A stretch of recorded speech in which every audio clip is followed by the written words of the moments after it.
Nah, selamat pagi Bapak, Ibu, dan saudara yang kasih Tuhan. Salam. Ya, semua diberkati Tuhan. Amin.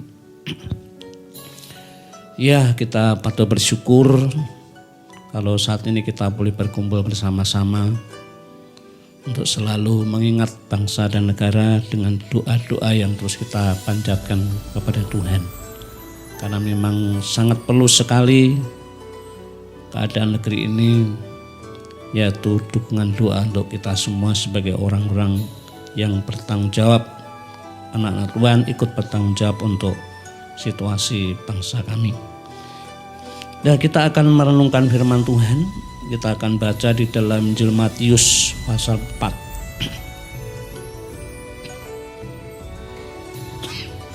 Injil Matius pasal yang keempat, ayat 23 sampai dengan ayat 25.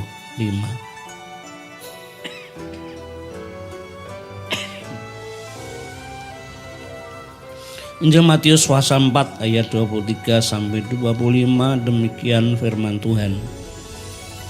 Tuhan Yesus pun berkeliling di seluruh Galilea. Ia mengajar dalam rumah-rumah ibadat dan memberitakan Injil kerajaan Allah, serta melenyapkan segala penyakit dan kelemahan di antara bangsa itu. Maka tersiarlah berita tentang Dia di seluruh Syria, dan dibawalah kepadanya semua orang yang buruk keadaannya, yang menderita berbagai penyakit dan sengsara, yang kerasukan, yang sakit ayan, dan yang lumpuh. Lalu Tuhan Yesus menyembuhkan mereka. Maka orang banyak berbondong-bondong mengikuti Dia. Mereka datang dari Galilea dan dari Dekapolis, dari Yerusalem dan dari Yudea dan dari seberang Yordan. Nah, Bapak, Ibu, dan saudara yang dikasihi Tuhan, ya, kita akan tahu kehidupan orang-orang Israel pada saat itu sangat berat,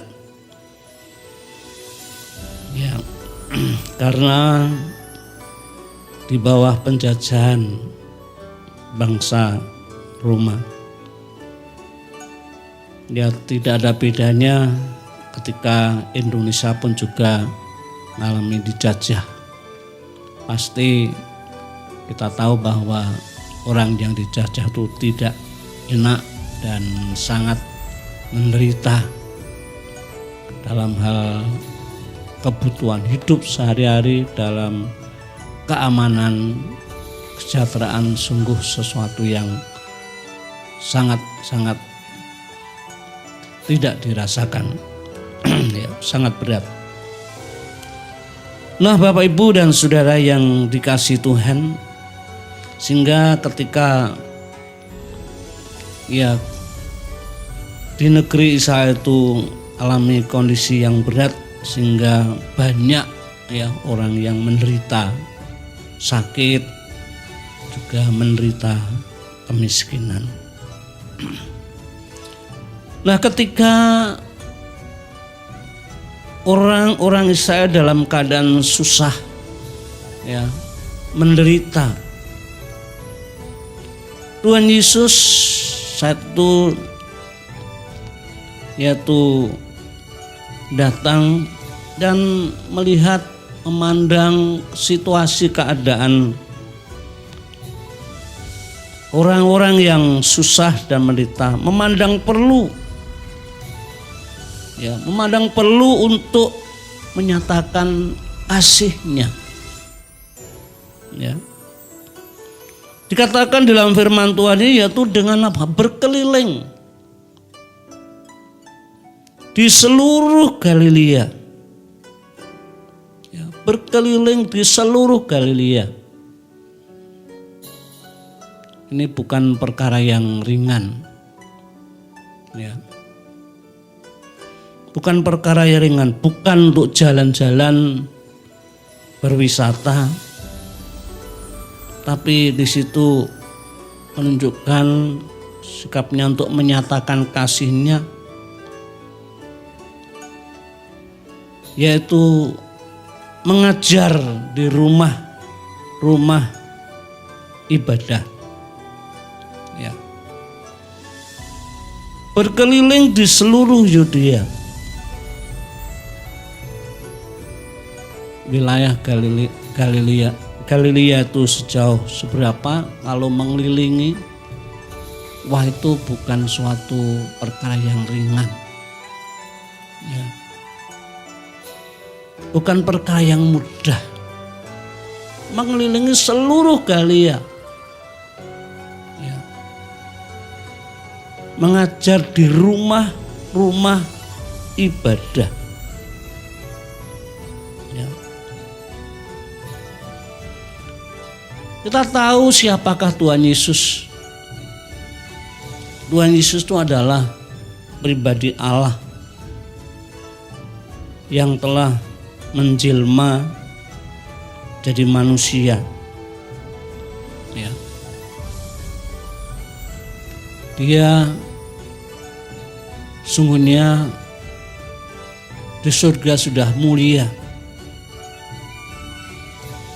namun diutus Bapa datang di dalam dunia ini jadi manusia. Jadi manusia, seperti dikatakan oleh Rasul Paulus di dalam Filipi pasal 2 ayat 8. Kita akan baca di dalam Filipi pasal 2 ayat 8. Ya.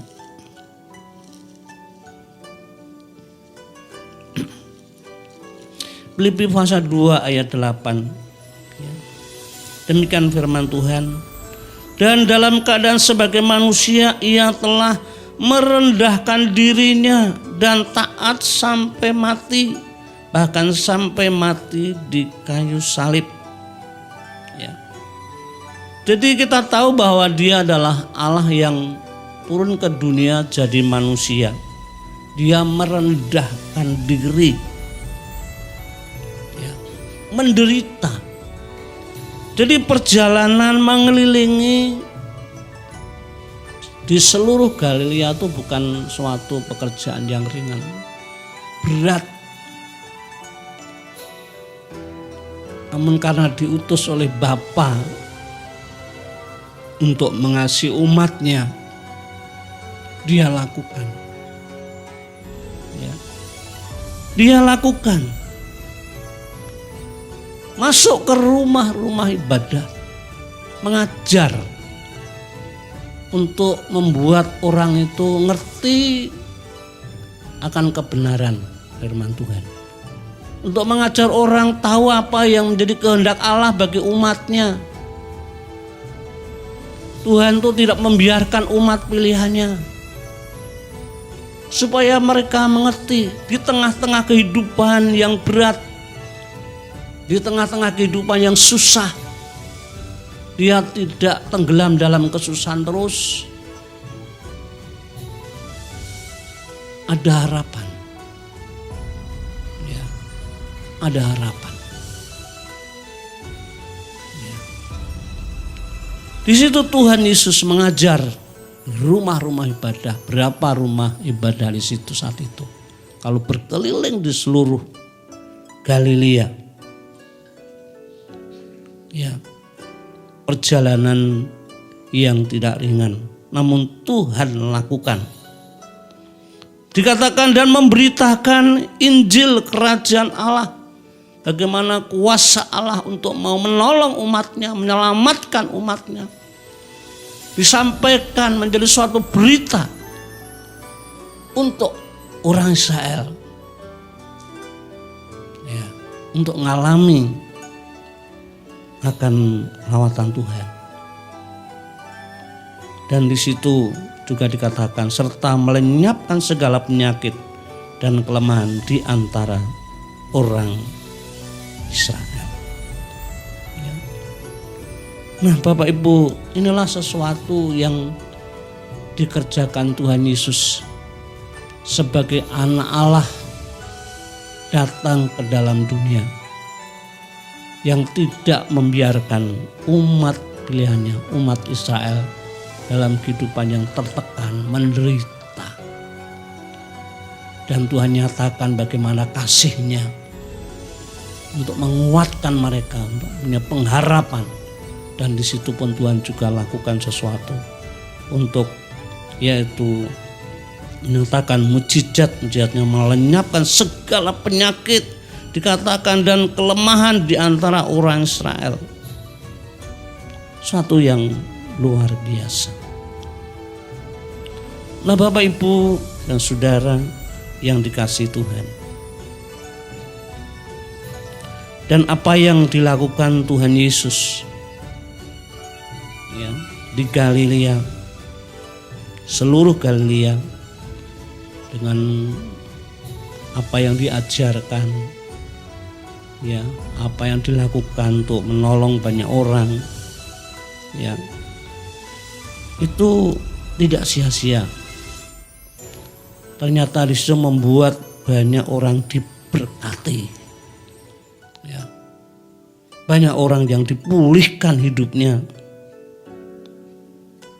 dan itu membuat banyak orang lantas bercerita, bersaksi. Ya, orang tuh kalau sudah mengalami bagaimana hal yang indah dalam hidupnya tuh tidak ingin terus tutup mulut, diam saja. Bercerita, bersaksi, dan dikatakan tersiar sampai di seluruh Syria. Ya, Galilea di Syria itu ya ada di sebelah, kalau melihat peta di sebelah timur Galilea. Di Syria berarti juga luas. Di situ tersiar di seluruh Syria tentang nama Tuhan Yesus dengan apa yang dilakukan, sehingga di situ dikatakan dalam firman Tuhan itu banyak orang yang berdatangan, membawa semua orang yang menderita berbagai penyakit, yang kerasukan, dan yang sakit ayan, dan yang lumpuh. Lalu Tuhan Yesus menyembuhkan mereka. Wah, ini menjadi sesuatu yang sangat luar biasa apa yang dilakukan, dan itu memang sangat perlu, karena saat itu orang Israel benar-benar dalam keadaan yang sangat-sangat berat. Tuhan nyatakan kuasanya, dan itu menjadi suatu berita yang tersebar ya, di tempat yang lain, di Syria, seluruh Syria mendengar, sehingga mereka pun juga ingin datang di Galilea, membawa banyak orang ya, yang buruk keadaannya, yang mengalami berbagai penyakit, dan semua ditolong Tuhan, disembuhkan oleh Tuhan. Ini sesuatu yang luar biasa. Nah Bapak Ibu dan Saudara yang kasih dalam Tuhan, ini dampak yang sangat luar biasa yang Tuhan kerjakan ya, mulai dari awal pelayanan ya, dikatakan di dalam Matius pasal 4 ya, dari awal-awal dalam pelayanan bagaimana melihat tuh mengelilingi seluruh Galilea. Wah, itu ternyata dampaknya sangat luar biasa. Orang banyak ya dari berbagai kota ya mendengar ya apa yang Tuhan Yesus lakukan itu waduh, menjadi sesuatu yang dapat membuat orang tuh hatinya tuh rindu untuk datang kepada Tuhan. Jadi di sini kita tahu siapakah Tuhan Yesus. Dia bukan manusia biasa, tapi dia adalah manusia Allah yang kasihnya, kuasanya begitu luar biasa, sehingga nama Tuhan Yesus membuat orang-orang mau datang kepada Tuhan. Mau datang kepada Tuhan, dikatakan berbagai-bagai kota dari Galilea, dari Dekapolis, dari Yerusalem, dari Yudea, dan dari seberang Yordan. Berbondong-bondong, dikatakan berbondong-bondong mengikuti Tuhan Yesus. Nah, Bapak Ibu dan saudara yang dikasihi Tuhan, melalui firman Tuhan ini menjadi suatu pelajaran yang sangat penting bagi kita. Ya. Menjadi suatu pelajaran yang sangat penting bagi kita sebagai orang-orang percaya. Kita sebagai orang-orang percaya berada di negeri yang saat ini ada papar dengan virus corona yang melanda dunia dan Indonesia. Dampaknya sangat luas yang membuat orang itu juga gelisah, yang membuat orang itu begitu cemas dan takut. Nah, Rasul Petrus mengingatkan bagi orang-orang percaya dimanapun saja berada. Kita akan baca di dalam 1 Petrus pasal 2. 1 Petrus pasal 2.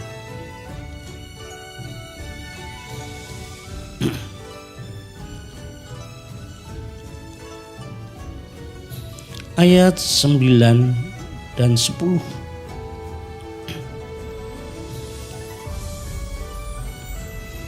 Satu Petrus pasal 2 ayat 9 dan 10. Demikian firman Tuhan, saya bacakan. Tetapi kamulah bangsa yang terpilih, imamat yang rajani, bangsa yang kudus, umat kepunyaan Allah sendiri, supaya kamu memberitakan perbuatan-perbuatan yang besar dari Dia yang telah memanggil kamu keluar dari kegelapan kepada terangnya yang ajaib. Kamu yang dahulu bukan umat Allah, tetapi yang sekarang telah menjadi umat-Nya, yang dahulu tidak dikasihani, tetapi yang sekarang telah beroleh belas kasihan. Ya. Nah, Bapak Ibu dan saudara yang kasih Tuhan, Rasul Petrus ini mengingatkan kepada kita ini adalah orang-orang percaya. Kita ini dulunya tidak ada bedanya dengan kondisi orang-orang Israel. Kita adalah orang-orang yang dibelenggu oleh dosa yang membuat kita tuh menderita.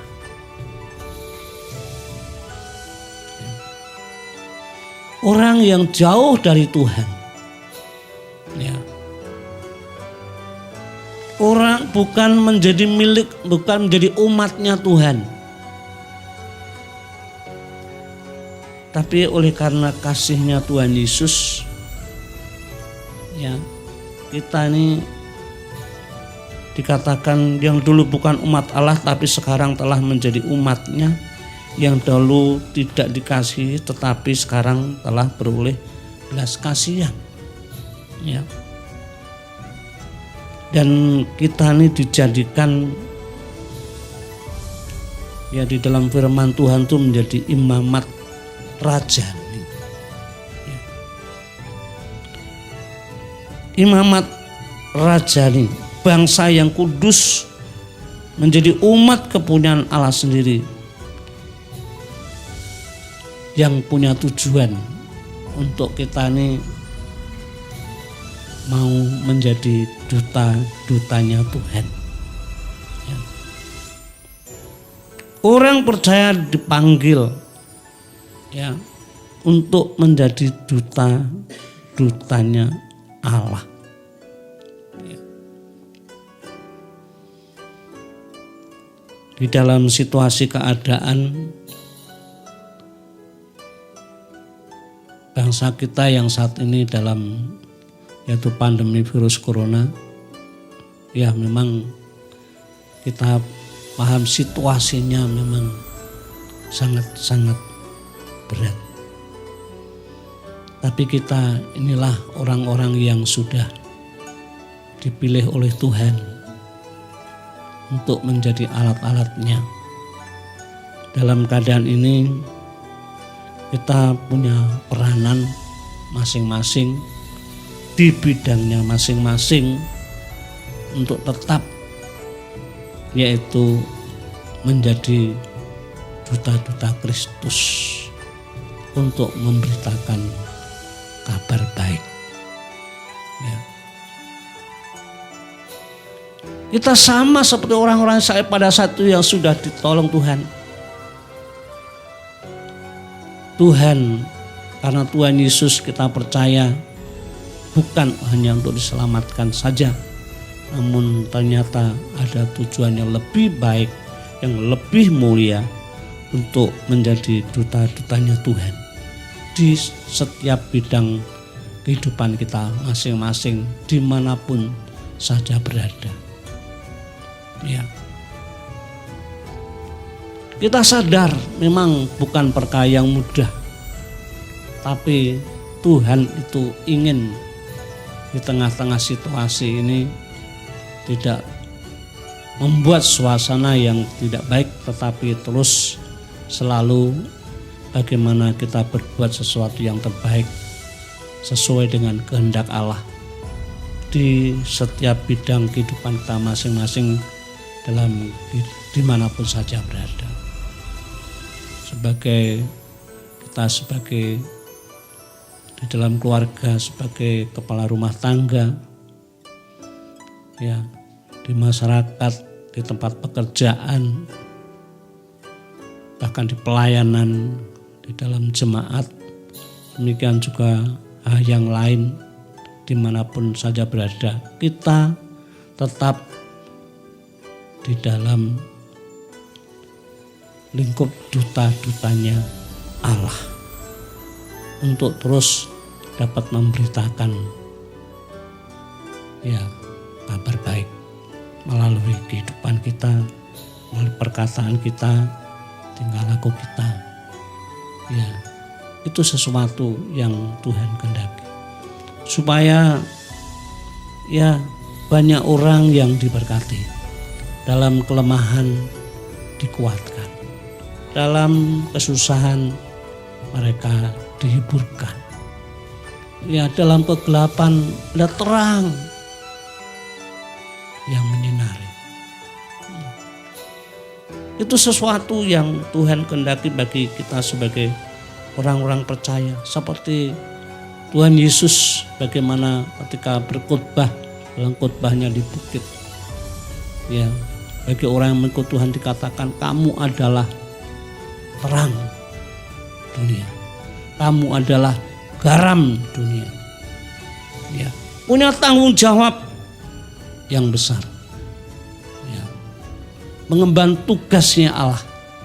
Itu sesuatu yang perlu ada dalam hidup kita. Namun seberapa banyak orang sadar akan perkara ini? Seberapa banyak orang mengerti, tahu akan kehidupannya yang sudah dikasih Tuhan. Ya, seringkali banyak orang tidak menyadari tujuan Allah di dalam setiap pribadi kita masing-masing. Namun inilah sesuatu yang terus ada dalam kehidupan orang percaya. Memang untuk menyatakan hidup sebagai orang percaya, menjadi duta-dutanya Allah, ya ini memang bukan pekerjaan yang ringan. Namun kita tahu kita adalah umat pilihan Allah. Tuhan itu memberikan kuasa, seperti Tuhan Yesus mencurahkan rohnya kepada murid-murid Tuhan, untuk kita diberi kuasa untuk menjadi saksi-saksinya. Ya. Dan demikian juga saat ini kita berdoa untuk bangsa dan negara. Kita tidak bisa tinggal diam dengan waktu yang kita berikan pada Tuhan untuk kita terus berdoa, mohon agar Tuhan itu nyatakan kuasanya untuk memulihkan bangsa kita. Karena dampak dari virus corona itu sangat-sangat berat, dan biar kita tetap terus berseru, berdoa, biar kiranya Allah menyatakan kuasanya yang luar biasa. Ketika kita tetap terus berseru, merindukan pernyataan Tuhan, tidak ada perkara yang mustahil di dalam Tuhan. Tuhan pasti lakukan sesuatu yang besar. Untuk itu doa itu sangat penting sekali. Sejauh mana anak-anak Tuhan juga senantiasa membuka hati untuk selalu datang kepada Tuhan, selalu berdoa untuk keadaan situasi negeri ini. Banyak perkara yang harus kita dukung dalam doa untuk anak-anak Tuhan, untuk situasi ekonomi, situasi orang-orang yang terpapar, orang-orang yang bertugas, untuk pemimpin-pemimpin negeri kita dalam perjuangan ini, biar semua tetap menunjukkan rasa tanggung jawab untuk bangsa dan negara ini supaya segera dapat terpulihkan. Nah, biar melalui firman Tuhan ini menjadi berkat bagi kita untuk kita terus senantiasa sadar akan kehendak Allah. Kita adalah duta-dutanya Allah yang terus dipakai untuk menjadi terang, menjadi garam bagi dunia ini. Tuhan Yesus memberkati.